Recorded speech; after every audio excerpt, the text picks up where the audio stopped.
not to be so crazy and alone. The reasoning couldn't be simpler. It's not that America is going to run out of food, because we're not. It's that food is going to get a lot more expensive, so now is the time to stock up before the prices rise even more. Brett Ahrens is the personal finance columnist for the Wall Street Journal. Brett, I want to start with this. This is what I said on January 9th, 2008, and you've got to watch the face of the guest that was in the other box. He thought I was crazy. Watch this. You go out and you buy a coat, you buy shoes for what your kids are going to need 2 years down the road. Because if this continues, the dollar is going to continue to fall. The guy was like, no, this guy is so stupid.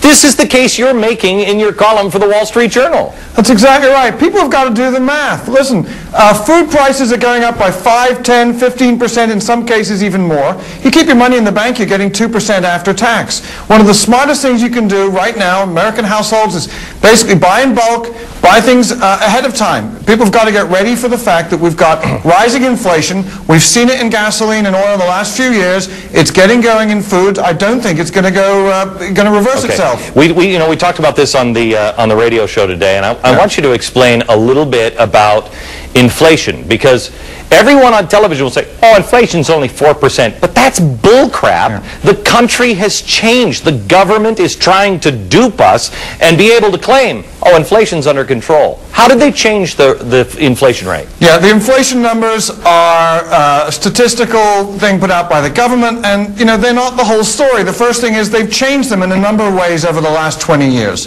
What they've done is, for example, they said, well, if the same computer, if you spend $1,000 on a computer and 2 years later, you get a much better computer for the same amount of money, then that means computer prices are falling. So they factored this into the inflation figures. They've used things called hedonics, various other statistical measures. Now, I'm not necessarily saying the government was wrong to do these things, but what I am saying is that today's inflation figures cannot be compared like for like with the inflation figures of 20 years ago.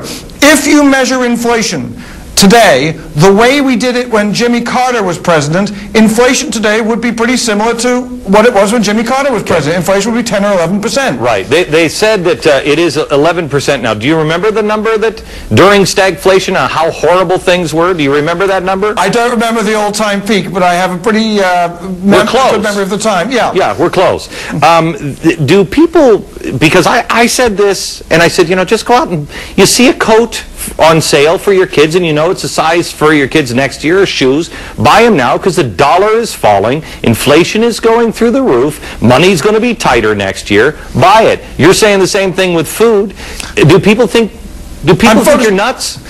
Yeah, they do. A lot of people do. I focused really very narrowly on food. That is an area where we've seen prices rise 5, 10, 15%, but the raw materials, particularly things like wheat and rice, have gone through the roof. They've doubled or trebled in the last couple of years. And there's a lot of skepticism around. But you know what?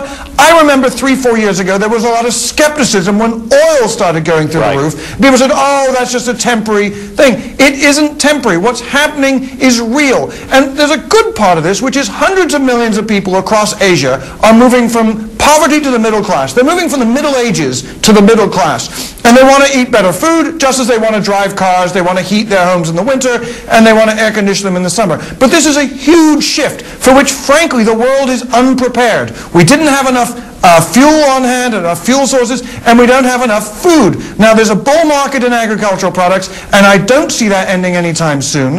It is putting upward pressure on prices on the shelves, and even though the companies have not passed too many price increases on so far, they're going to. That's my prediction. All right, Brett, thanks a lot. My pleasure.